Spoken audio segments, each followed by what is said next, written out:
vous invite dans Romains 12, bien évidemment des textes que nous connaissons bien. Romains 12, verset 9e.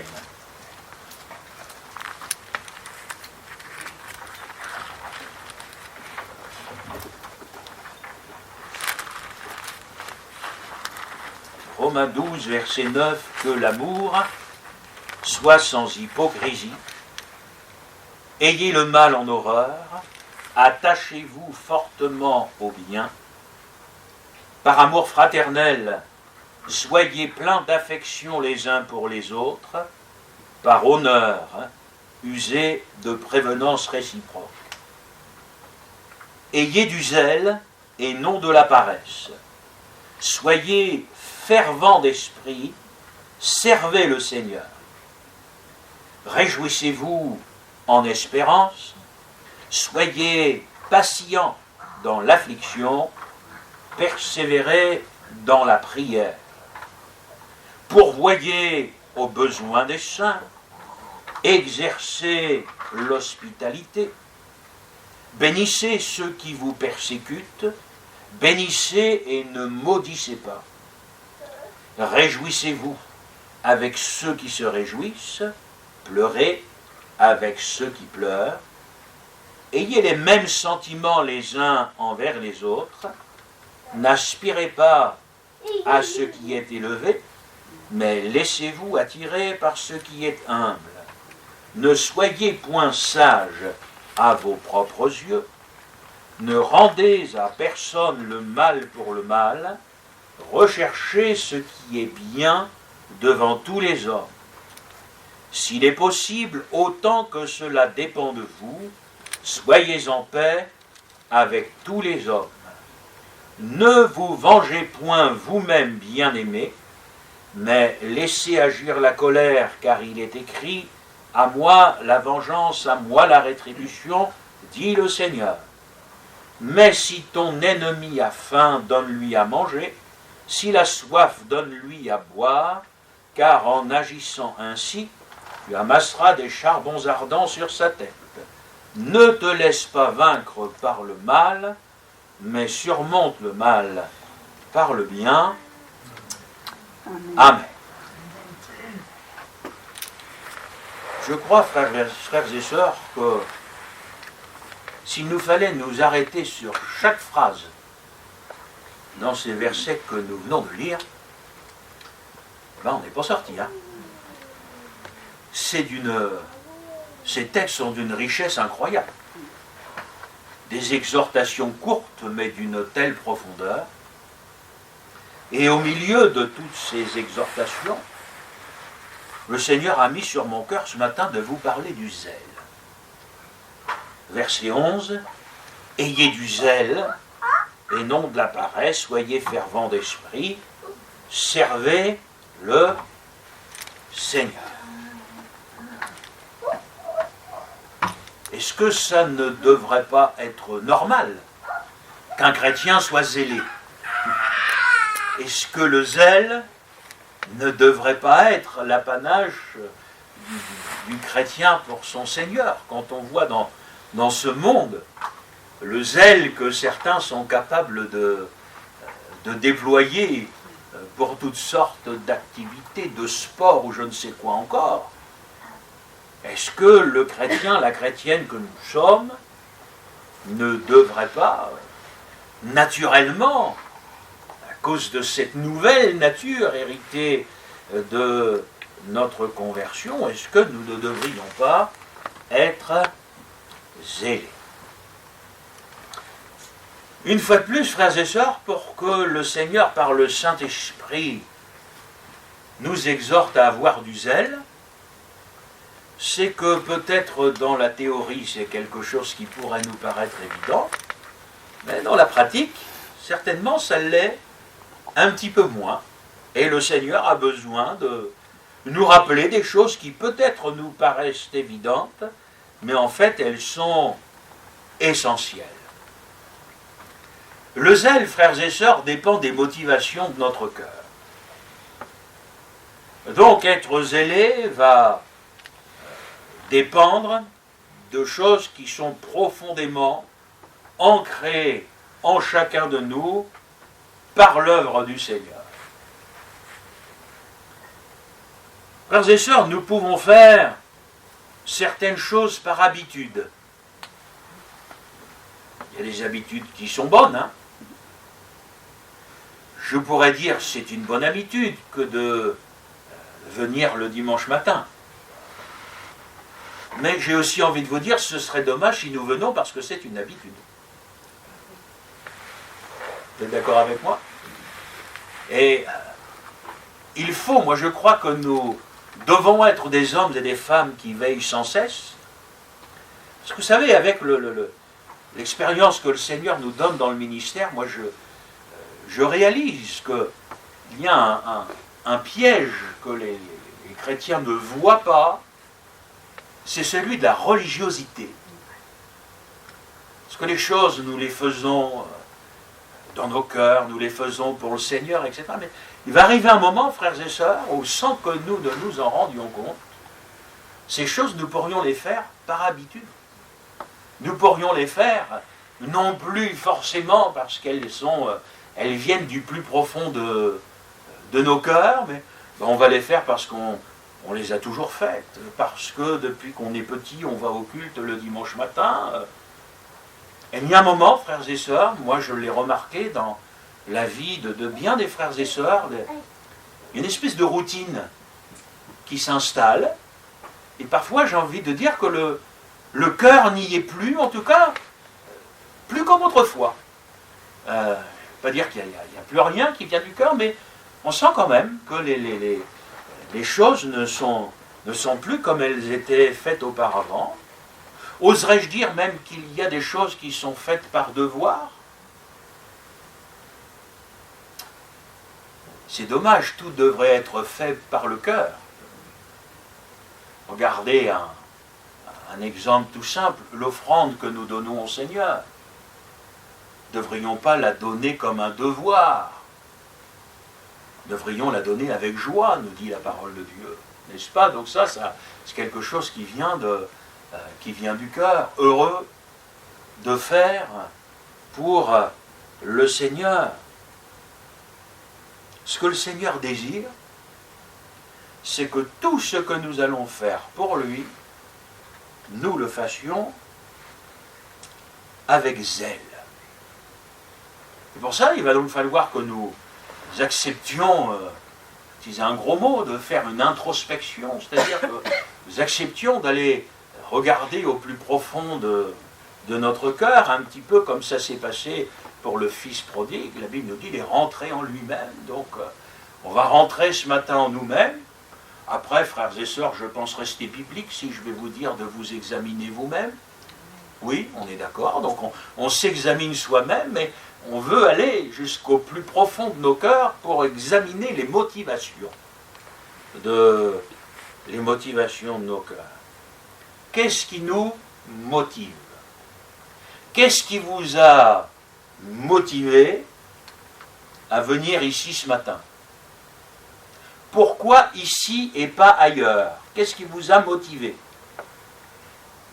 Est-ce que votre motivation, elle est spirituelle? Je vais peut-être vous embêter un peu ce matin, mais c'est pas grave. Motivation profonde, spirituelle. Vous savez que vous avez aujourd'hui bien des gens qui vont être capables d'aller dans toutes sortes d'endroits et les motivations ne seront pas spirituelles. On va y aller pour retrouver des gens. Moi, avec toute l'affection que j'ai pour vous, je ne suis pas venu là pour vous retrouver ce matin. Je suis venu là d'abord pour retrouver le Seigneur. Et en retrouvant le Seigneur, je retrouve ceux qui ont la même motivation. Parce qu'on se retrouve au même endroit. Et vous savez que vous en avez qui vont dans des endroits, c'est pour la musique. C'est pour tel groupe, c'est pour ceci, pour cela, parce que... Moi, ce matin, je suis vraiment venu pour le Seigneur. Et forcément, quand vous venez aussi pour le Seigneur, bizarrement, on va se retrouver. Oh, je ne dis pas que partout ailleurs, ceux qui ne sont pas avec nous ne se retrouvent pas pour le Seigneur. Hein. Mes frères et sœurs, examinez nos motivations profondes. Qu'est-ce qui nous pousse, qu'est-ce qui fait que, eh bien, nous sommes là? Est-ce que ce matin, en écoutant l'exhortation du Seigneur, ayez du zèle, est-ce que nous nous considérons comme des gens encore zélés? Parce que moi je crois que celui qui a du zèle a des ailes. N'est-ce pas? Pas pour rien que notre cantique s'appelle les ailes de la foi. Ça nous porte. Quelquefois, frères et sœurs,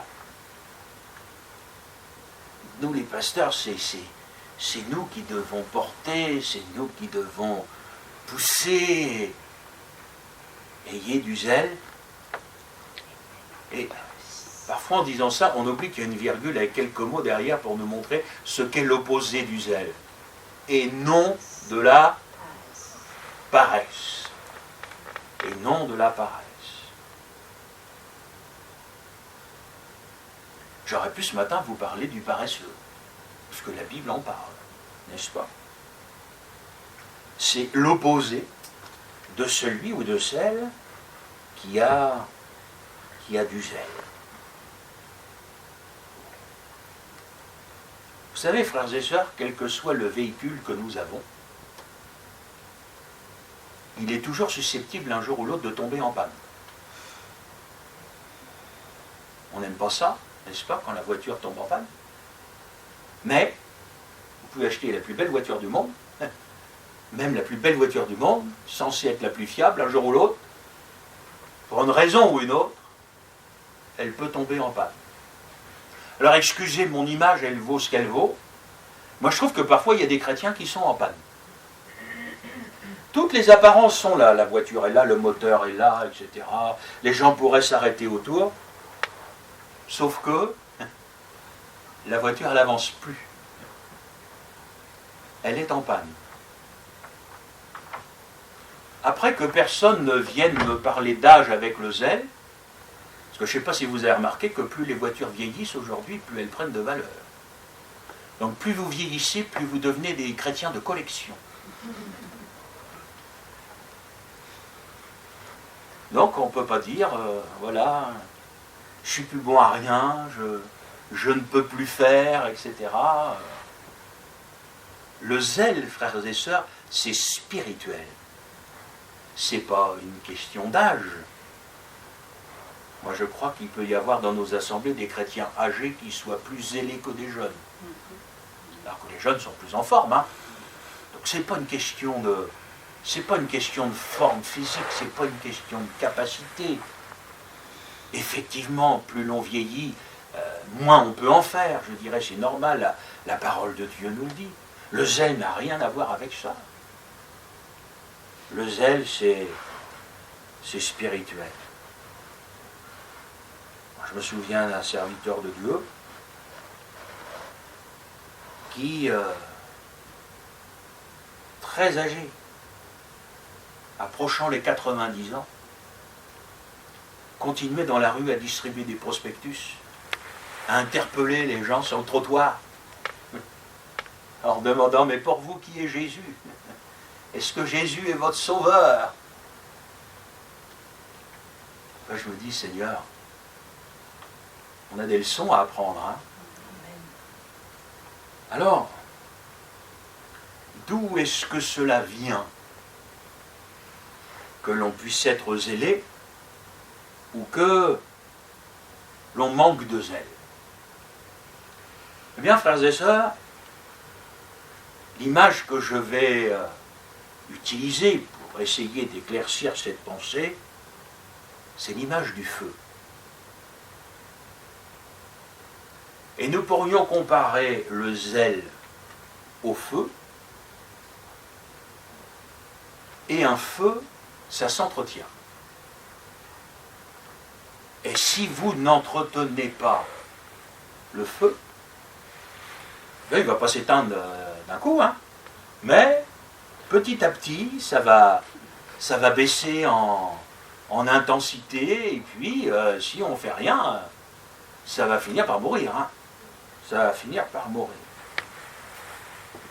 Donc, frères et sœurs, le zèle dans la vie du chrétien, c'est quelque chose de spirituel, Et à l'image du feu, le zèle, ça s'entretient. Et si on n'entretient pas notre zèle, eh bien, il va diminuer, et malheureusement, ça peut finir même par le perdre. Et tout cela, c'est une question de relation avec le Seigneur. C'est notre vie intime avec le Seigneur. Vous savez, moi vous avez le rat des villes et le rat des champs, moi je suis un rat des champs. Bon, je connais bien la campagne. Dans le feu, parfois, on peut mettre une grosse bûche et puis on se dit, oh là là, on est tranquille pour un moment. Il faut faire attention à ça, à faire des grosses provisions, puis à se dire, je vais être tranquille. Je connais quelqu'un dans la Bible qui a dit, eh bien voilà, mon âme, parfois on oublie dans la parabole, il va dire, mon âme, tu as du bien en abondance. Donc on pense qu'on a, voilà, on a chargé, on a cumulé, on a fait le plein, et puis, eh bien, à un moment on se réveille. On avait pensé qu'on allait avoir beaucoup de temps, et puis, en fin de compte, la bûche, elle s'est consumée. Frères et sœurs, moi j'ai vu dans le cadre du ministère beaucoup de chrétiens qui vivaient ainsi. Beaucoup de chrétiens qui étaient capables de venir aux réunions, fidèlement, mais en fin de compte, dans leur vie cachée. Et moi, je crois que le plus important, c'est la vie cachée. Je ne dis pas que ce n'est pas important de venir aux réunions, etc. Moi, ce matin, je voudrais vous parler de la vie cachée, pas celle qui se passe dans le cadre des réunions, celle qui se passe quand on est chez nous. J'ai réalisé qu'il y a souvent des carences. C'est là que le bas blesse.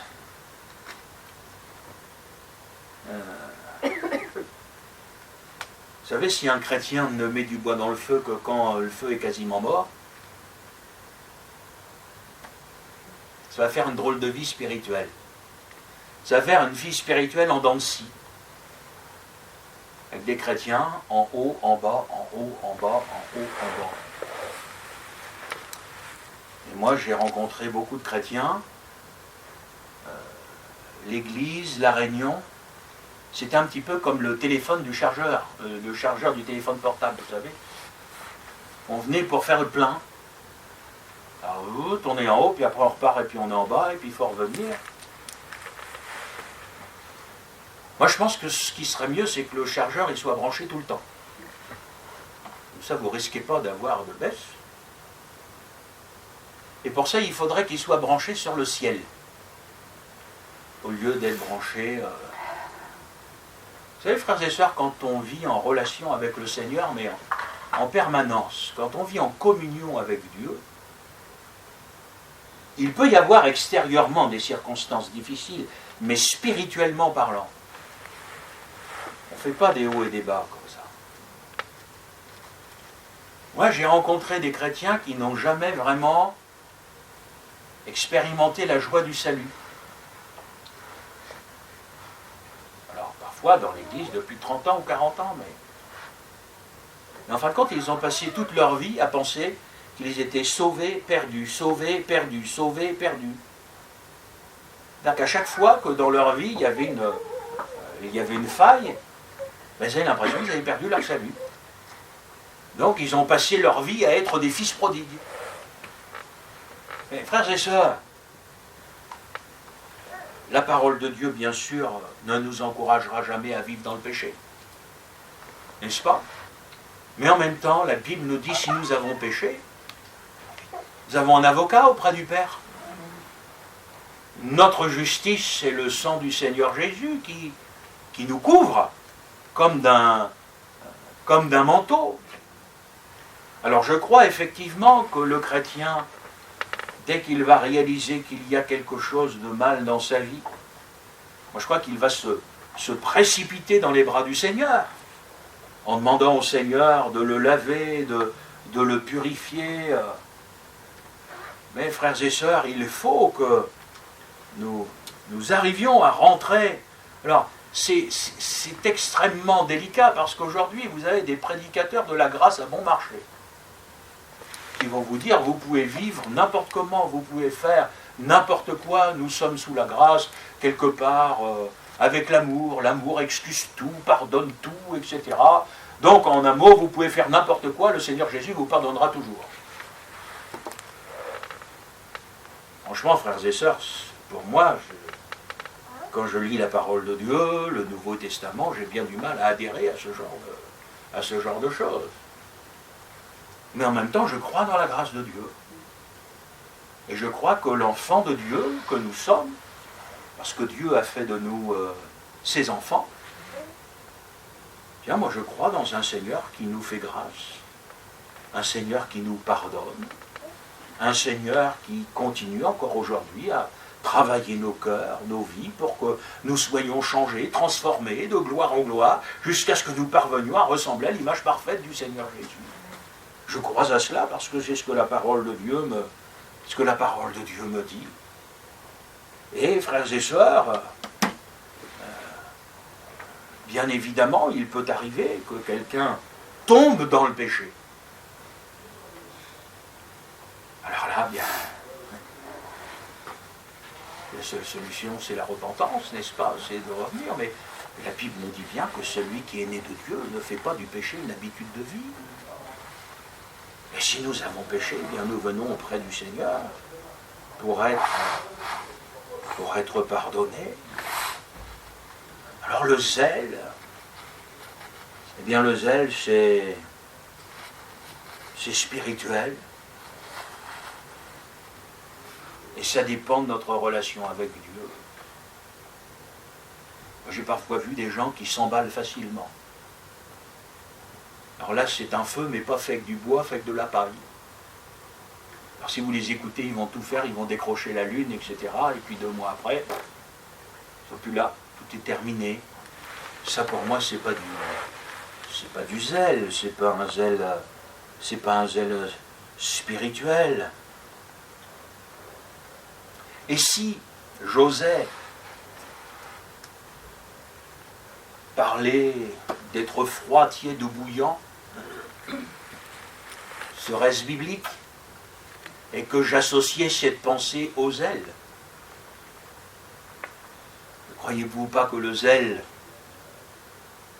eh bien, pourrait être comparé à ceux qui sont bouillants?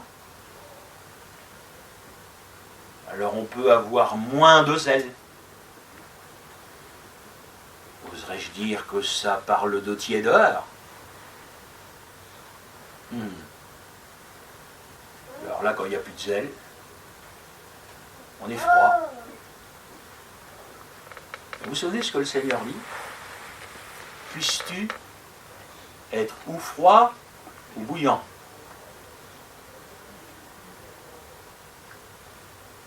Ça, moi, je comprends. Parce que quand on est dans la tiédeur, dans la religion, on a toujours l'impression que ça va, quoi, quelque part. Bon, vous savez, c'est un petit peu comme les élèves qui se contentent d'avoir la moyenne. Vous avez connu ça? Ils se contentent d'avoir la moyenne. Et parfois des frères et sœurs comme ça qui ils se contentent. Moi, on me l'a dit en face, hein. Ah, mais dit frère, moi je suis comme ça, en gros, il faut que vous preniez ce que je vous donne, hein, parce que le reste... Puisses-tu être froid ou bouillant, parce que si tu es froid, tu vas, par la grâce de Dieu, te réveiller. Mais si tu es tiède, tu dors, et tu n'as pas l'impression que tu dors, quoi. C'est ce piège qui est là. L'apôtre Paul parle aux Galates. Vous connaissez bien ce texte, Galates 5, verset 7. Vous couriez bien. Qui vous a arrêté pour vous empêcher d'obéir à la vérité? Tu courais bien, mon frère. Tu courais bien, ma soeur. Et là, bien, je parle, on est vraiment dans le spirituel. Hein. Je ne parle pas aujourd'hui qu'on n'est plus capable de piquer un 100 mètres comme quand on avait 20 ans. On est d'accord. Je parle au niveau spirituel et de la part du Seigneur. J'oserais presque dire que ma manière de m'exprimer est quasi prophétique et le Seigneur pourrait dire à quelqu'un, mais qu'est-ce qui a fait que tu t'es arrêté? Et dans le texte, c'est qui? Qui, c'est une personne, c'est pas... Qui, Galate, a fait en sorte que tu t'arrêtes pour t'empêcher d'obéir à la vérité? Alors c'est certainement pas le Seigneur. Hein. Le Seigneur ne va pas nous empêcher d'obéir. Donc là derrière, il y a l'œuvre de l'ennemi de nos âmes qui va nous amener à porter nos regards, qui va nous amener à écouter ce qui ne vient pas du Seigneur, qui vient nous amener peut-être, comme on le fait tellement aujourd'hui, à philosopher un petit peu avec la parole de Dieu. Ou on va aujourd'hui invoquer l'influence culturelle de la parole de Dieu, donc dans tel ou dans tel cas. Non mais ça, frère, c'est culturel. Il faut savoir, soit c'est le Seigneur qui l'a inspiré par le Saint-Esprit, la parole, ou pas. Et moi je vous dis que si c'est le Seigneur qui l'a inspiré par le Saint-Esprit, c'est spirituel et pas culturel. Et pour moi, ce qui est écrit n'est pas culturel, mais c'est spirituel. Bien évidemment, il y a des contextes, donc comprendre le contexte nous aide parfois à comprendre certaines pensées. Moi, il y a des choses que j'ai lues pendant des années que je n'avais pas comprises. Ça ne m'a pas empêché d'être au Seigneur, hein, et de lui rester fidèle. Le jour où le Seigneur Jésus dit à ses disciples, en ce qui concerne les gens riches, il sera plus facile à un chameau de passer par le trou d'une aiguille qu'à un riche d'entrer dans le royaume des cieux. Moi, toujours brut de décoffrage, dans mon imagination très fertile et débordante, j'ai essayé de m'imaginer un chameau qui passait par le trou d'une aiguille. Souriez pas comme ça en m'écoutant, je suis sûr qu'il y en a bien un ou deux au milieu de nous qui ont eu exactement la même pensée. Jusqu'au jour où j'ai rencontré quelqu'un qui vivait en Israël et qui m'a expliqué qu'en fin de compte, il y avait une porte qui s'appelait la porte de l'aiguille, qui était une toute petite porte, et quand les grandes portes étaient fermées par sécurité, eh ben, on pouvait faire rentrer les chameaux, mais on pouvait les faire rentrer à quatre pattes, par la porte de l'aiguille. Voilà, j'ai compris l'image de Jésus, qui disait, ben voilà, il y a cette toute petite porte par laquelle on fait rentrer les chameaux par sécurité, et Jésus va dire, mais il est plus facile à un chameau de passer par cette porte-là qu'à un riche d'entrer dans le royaume des cieux. Bon, il m'a fallu plusieurs dizaines d'années avant de savoir ça, de comprendre ça. Je dis merci Seigneur de m'avoir permis de le comprendre. Mais de là aller supprimer des textes de la parole de Dieu ou dire que c'est pas pour nous, sous prétexte que c'est culturel. Alors, voyez-vous, frères et sœurs, le zèle, il va se manifester aussi avec la parole. Moi, je crois que nous pouvons être zélés pour la parole. Et il y a certainement tant et tant de choses qui pourraient nous arrêter. Mais si en fin de compte le zèle, il est spirituel, c'est gênant. Parce que je vais pouvoir, s'il n'est pas spirituel, expliquer ma baisse de zèle, expliquer mon manque de zèle par les circonstances extérieures de ma vie. Mais si tout à coup la parole de Dieu, si tout à coup le pasteur me montre que le zèle est quelque chose de spirituel, ça veut dire que ça ne dépend plus des circonstances, mais que ça dépend de ma relation avec le Seigneur.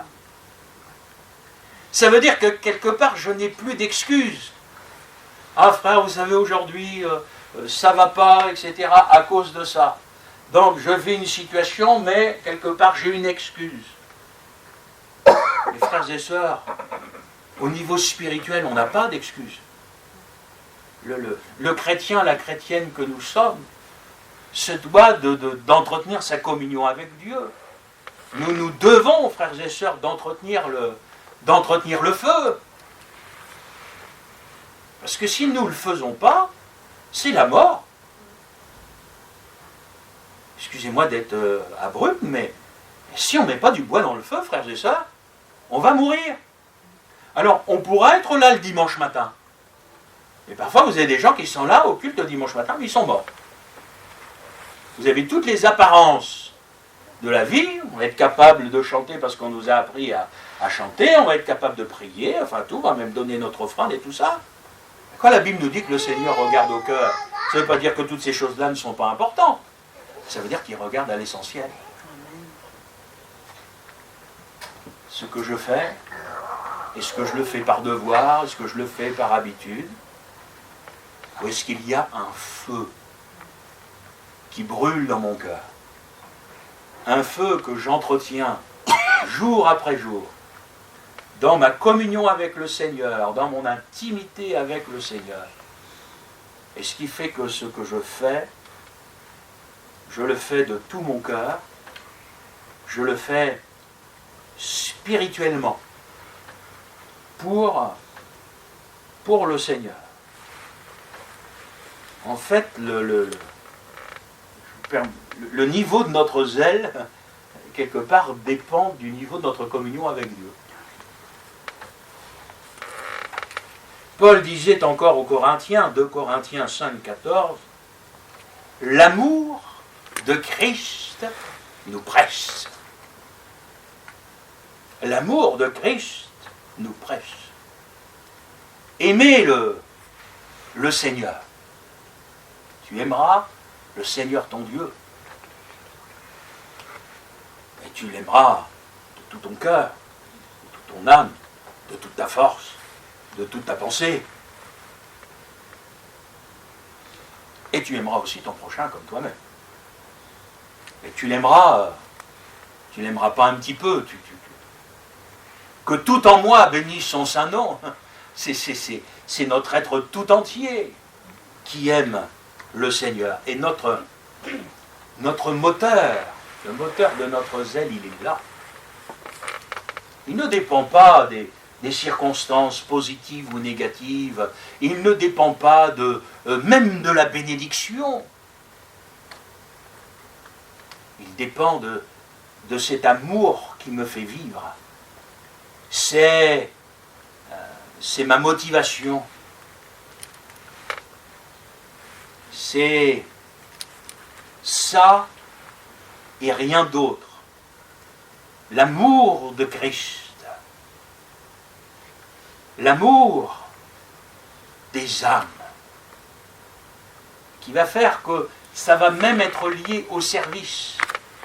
Soyez fervents d'esprit, servez le Seigneur avec le zèle qui va m'amener à tout donner pour le Seigneur. C'est ça, frères et sœurs, qui va faire que vous et moi, nous ne perdrons pas courage. Parce que je suis pleinement convaincu, frères et sœurs, de l'époque dans laquelle nous sommes, qui va être une époque difficile à vivre pour les chrétiens. Ça va être difficile pour le monde, mais c'est difficile pour les chrétiens. Et ce qui fait que nous ne perdons pas courage, c'est pas parce que les circonstances de notre vie vont devenir positives, c'est pas parce que nous allons avoir un exaucement de prière, c'est parce que notre cœur vit en communion avec Dieu, c'est parce que nous avons une motivation qui est spirituelle, elle est profonde, c'est l'amour de Christ qui nous presse. Et ce ne sont pas des mots. Nous n'aimons pas le Seigneur en parole, mais nous l'aimons en action et avec vérité. Alors nous ne perdons pas courage. Pourtant, nous aurions certainement bien des raisons de perdre courage. Nous pourrions avoir bien des raisons pour nous arrêter. Puis le Seigneur, parce qu'il est le Seigneur, fera en sorte que nous ne nous arrêtions pas. Béni soit Dieu. C'est ça qui va faire que les difficultés présentes ne vont pas prendre le dessus sur ce qui est spirituel. L'amour de Christ. Même quand parfois certaines situations nous dépassent complètement, même quand nous pourrions être dans l'incompréhension. Frères et sœurs, il y a des situations qui humainement peuvent amener des questions. Seigneur, pourquoi as-tu repris un jeune? Parce que pour nous tous, évidemment, on doit tous mourir à 97 ans dans notre lit, sans souffrir, en nous endormant paisiblement. Du sommeil du juste, et puis le lendemain matin, on est avec le Seigneur, et tout le monde dit Alléluia, c'était un bel âge. Donc dans la vie du chrétien, c'est normal de mourir à cet âge-là, mais mourir jeune, non, c'est pas normal. Vous me prenez votre Bible et puis vous me montrez où c'est écrit. Ce que le Seigneur me montre, c'est qu'il faut qu'on soit sauvé et prêt. Parce que nul ne sait à quel moment le Seigneur pourrait nous reprendre. Je ne dis pas ça pour faire peur. C'est ça, il faut qu'on soit vrai aussi avec la parole de Dieu. Vous savez, ça peut arriver vite. J'ai notre frère aimé au milieu de nous ce matin. C'est jamais prévu de faire un infarctus. Puis là, j'ai été appelé la semaine dernière là, par un vieux frère de l'église. Il a perdu son fils qu'à mon âge, 60 ans. Il l'a retrouvé au pied de son lit. Il est mort d'un infarctus. Après, tout le monde va se dire, est-ce qu'il était prêt? Alors moi, j'ai pas peur de ce que je prêche, mais quand je vous dis ça, j'ai pas rien, j'ai aussi des cantiques, moi, qui viennent dans mon esprit. Es-tu prêt? Es-tu prêt pour l'éternité? Sauveur t'a-t-il racheté?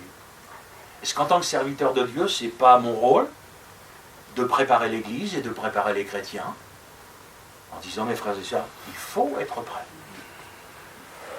Il faut être sauvé, il faut être prêt. Parce que... Et ça n'enlève pas notre zèle. Puisque même l'apôtre Paul disait, être avec Christ, c'est ce qu'il y a pour moi de meilleur. Il dira, mourir m'est un gain. Je gagne à mourir et à être avec, le Seigneur. Alors quand je dis ça, tout le monde dit oui, oui, frère, amen, parce que je vous cite un texte de la parole de Dieu. Mais en dehors de la prédication, quand vous discutez avec les gens, alors, oh, je veux bien mourir, mais pas tout de suite. J'ai envie de vous dire, il n'y en a pas un parmi nous qui va allonger le nom de ces seigneurs, qui tient tout dans sa main. Qui tient tout dans sa main. Mon cher frère, ma chère sœur, ne vous laissez pas vaincre par les difficultés du moment. Il y a quelques années en arrière, j'ai été appelé par l'épouse d'un frère qui était décédé. Alors je les ai bien connus quand j'étais plus jeune. Et elle m'a demandé si j'acceptais de présider l'inhumation de son mari. Bon, je l'ai très très bien connu. Je lui ai dit, écoute, si le pasteur est d'accord, il n'y a pas de problème. En fin de compte, ce frère, quand je l'ai connu, je peux vous assurer qu'au niveau spirituel, excusez mon expression, c'est l'expression d'un Normand, ça volait pas haut. Franchement,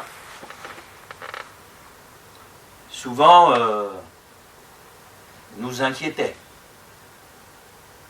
Ça arrive parfois ça aussi dans les églises. Hein. Des gens, on a l'impression que la vie spirituelle c'est très maigre. Et puis ce frère est tombé gravement malade. Et en fin de compte, sa maladie l'a rapproché du Seigneur. Il est devenu handicapé et il a passé 8 années couché sur le dos. D'accord ? Et dans les contacts que j'avais eus avec son épouse, je me disais Gilles, elle me dit, c'est plus le même homme.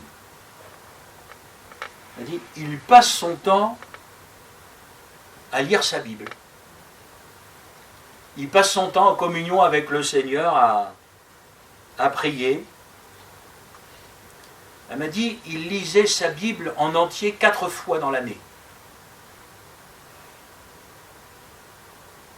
Et ce frère est parti dans la foi, sans se plaindre de sa situation, et il remerciait même le Seigneur de ne pas l'avoir guéri, parce qu'il disait que si le Seigneur l'avait guéri, il serait retombé. Ah, ceux qui prônent la guérison à tout prix, hein. Ben moi j'ai fait l'inhumation du frère, heureux de savoir qu'il avait terminé ses jours en vainqueur, qu'il avait terminé ses jours dans une dimension spirituelle qu'il n'avait jamais connue auparavant. Et quelque part ça peut vous paraître drôle de dire ça, mais merci Seigneur pour la maladie, qu'il l'a ramené au Seigneur et qu'il l'a amené à partir dans la fidélité à Dieu. Combien de fois dans les réunions de prière vous avez entendu les chrétiens dire « Seigneur, merci pour la maladie qui a emporté ce frère ou qui a emporté cette sœur ».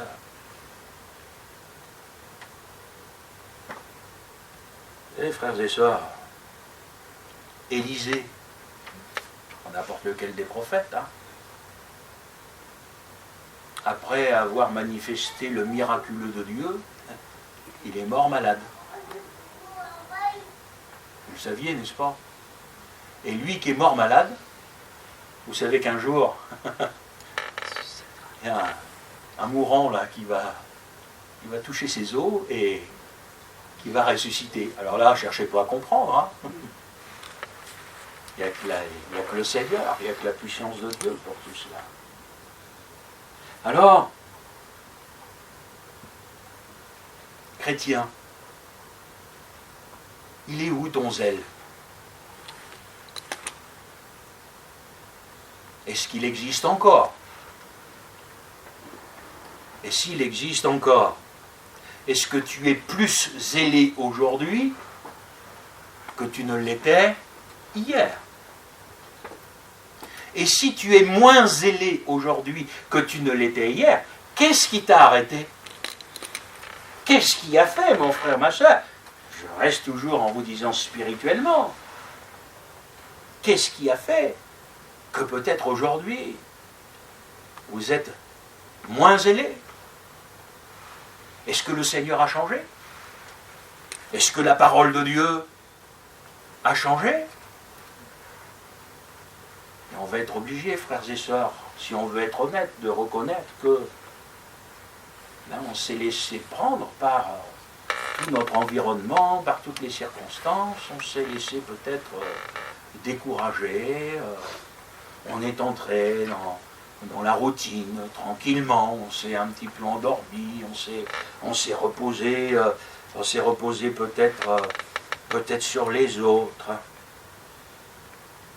Frères et sœurs, est-ce que vous êtes encore motivés par l'œuvre de Dieu? Je vous remercie de dire tous amen.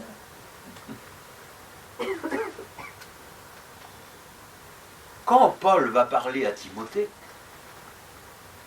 il va l'exhorter à ranimer la flamme du don qu'il avait reçu. Vous savez, frères et sœurs, moi je bénis Dieu pour une chose, c'est que Il nous rattrape toujours.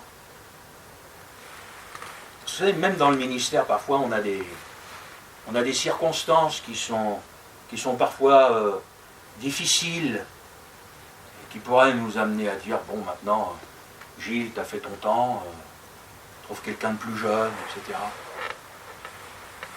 Vous dire que j'ai jamais eu cette pensée-là serait mentir.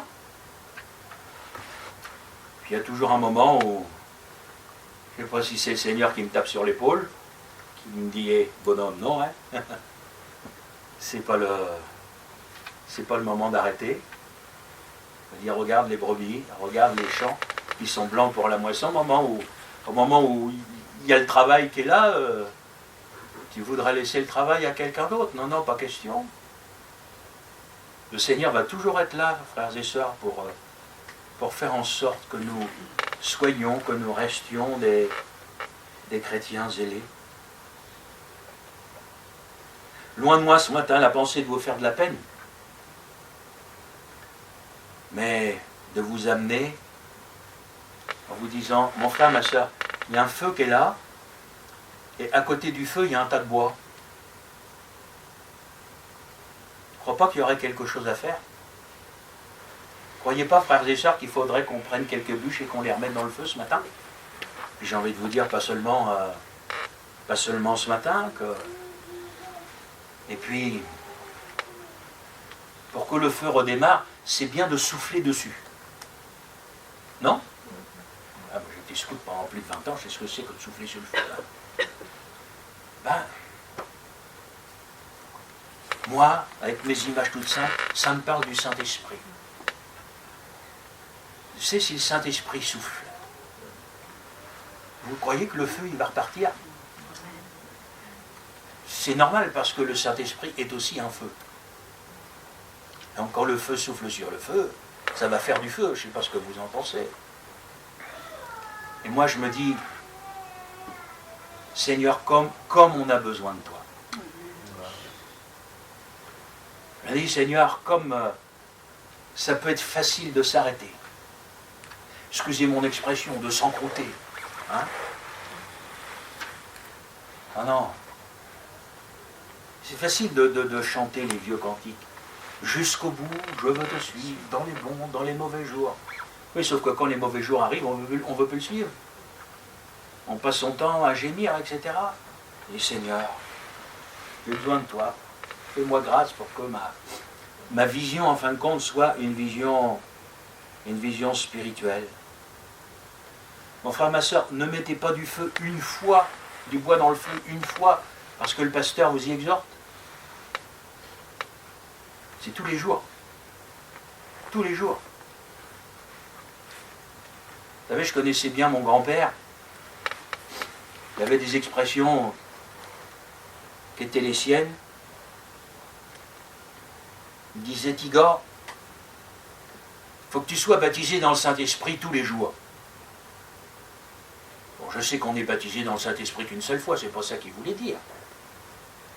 Mais ce qu'il voulait dire, c'est que tous les jours, il fallait remettre du bois dans le feu.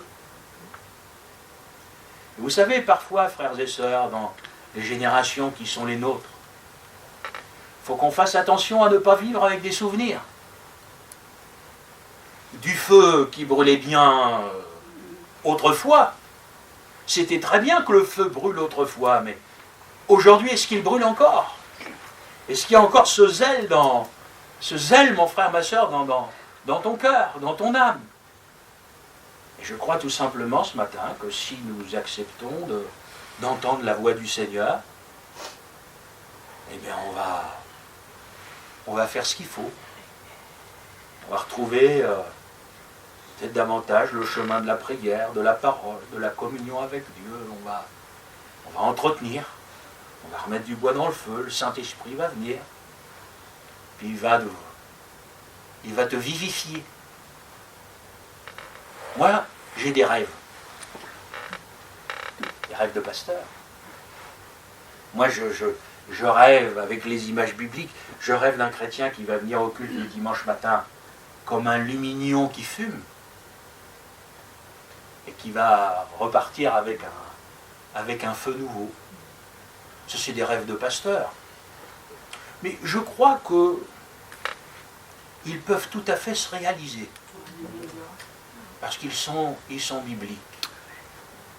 Alors voyez-vous, frères et sœurs, au-delà de toute cette époque, des temps difficiles, on peut en parler pendant des heures, moi j'aimerais vous dire aujourd'hui, moi j'ai soif. Voilà, j'ai soif. J'ai soif de Dieu, j'ai soif de sa parole, j'ai soif de sa vie, de sa présence, de son onction, j'ai soif du Saint-Esprit et je ne veux pas essayer de trouver des excuses à cause de l'époque dans laquelle on est. Voyez-vous?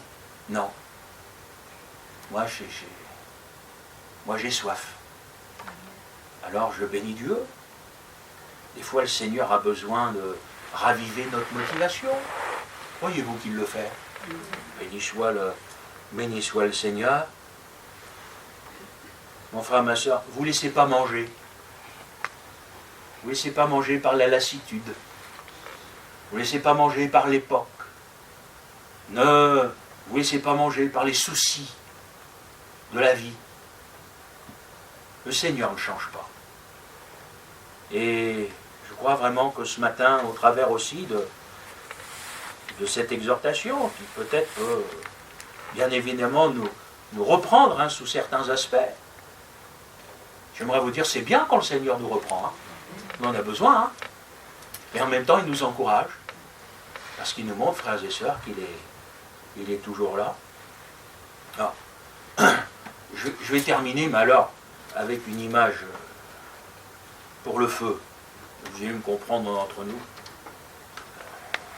Il y a un verset qui dit « Le ruisseau de Dieu est plein d'eau ». Si je vous parle du feu avec l'eau de côté. Frères et sœurs, ça veut dire qu'il y a toujours de la provision avec le Seigneur. Vous comprenez ça? Il y aura toujours du bois. En abondance. C'est à nous d'aller le chercher. Il y a notre part. Ça, il y a des choses que le Seigneur ne pourra pas faire à notre place. Alors, mon frère, ma soeur, je vous souhaite de la part du Seigneur plein de bonnes choses. Je souhaite que par le Saint-Esprit, il souffle sur votre vie. Je souhaite qu'il souffle sur un feu dans lequel il y aura du bois. Vous savez, si on souffle sur des braises, ça va rougir, mais c'est tout ce que ça va faire. Okay. Je souhaite que le Seigneur nous ait parlé ce matin. Pour nous montrer, frères et sœurs, même pour vous, mes frères et sœurs âgés, tout le respect que j'ai pour vous, c'est pas fini. Vous m'avez bien entendu? C'est pas fini. Chacun, nous avons toujours notre place, nous avons toujours notre rôle. Alors bien sûr, les choses peuvent changer. Mais ce que le Seigneur désire, c'est que quand il reviendra, qu'il puisse trouver des chrétiens avec un feu dans leur cœur. Amen. Des hommes, des femmes zélés pour l'œuvre de Dieu. Alors effectivement, après, on peut peut-être plus faire tout ce qu'on faisait autrefois, etc. Moi j'ai toujours dit que le Seigneur n'enlève jamais toutes les mamies et les papis d'un coup dans nos églises. Parce que ce sont souvent eux qui prient le plus. On est d'accord?